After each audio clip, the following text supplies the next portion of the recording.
Hello जी guys, welcome back to the new video. I am back with the latest update of Rupali Ganguly. जी हाँ guys, अपनी आम जिंदगी से ब्रेक लेने के बाद ये पहुंची वृंदावन। जी हाँ गाइस, कृष्णा सिटी मिलने अनिरुद्ध आचार्य जी से। एंड देन उसके बाद जब ये उनके आश्रम पहुंची तो इन दोनों के बीच बातचीत हुआ। एंड देन उसके बाद यहाँ पे जो अनिरुद्ध आचार्य जी, उन्होंने ये बोला कि अब मैं आपको मिलाऊंगा हमारे आश्रम की माता जितनी भी है सबसे। एंड देन उसके बाद उन्होंने पूछा कि आपके आश्रम में कितनी माता रहती है, तो उन्होंने बोला 311 थे, बट अभी 310 हो गए क्योंकि एक माता का जो है वो देहांत हो गया है। तो उसके बाद उन्होंने ये भी बताया कि जब उनके घर में हमने उनके बेटे को और बेटियों को कॉल करके ये बताया कि आपकी माता श्री का देहांत हो गया, आप आ जाइए, तो उन्होंने बोला कि हमने उनका बहुत पहले पिंड दान कर दिया। जी हाँ गाइस, ये पिंड दान मरने के बाद होता है और उन्होंने उनका जिंदा रहने में ही उनका पिंड दान कर दिया। तो उन्होंने यही बोला हमने ही उनका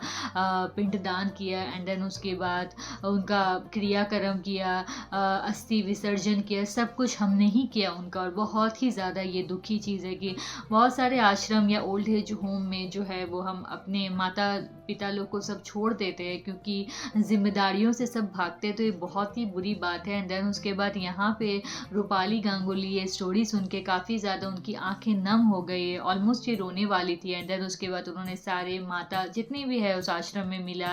एंड देन उसके बाद यहाँ पे अनिरुद्ध आचार्य जी को बहुत ही अप्रिशिएट किया कि आपके आश्रम में 5,000 लोग का खाना बनता है, बहुत बड़ी बात है, वो भी एवरीडे बेसिस में जो आप करते हैं। देन उसके बाद यहाँ पे रूपाली ने ये भी बोला कि मेरे सेट में लाइक कभी डॉग्स, मंकीज, स्नेक्स, कैट्स आते हैं तो मुझे उन लोगों से बहुत ही लगाव है क्योंकि वो आपको चोट ऐसे नहीं पहुंचाते अनटिल आप उन लोगों को कुछ हार्म ना करें।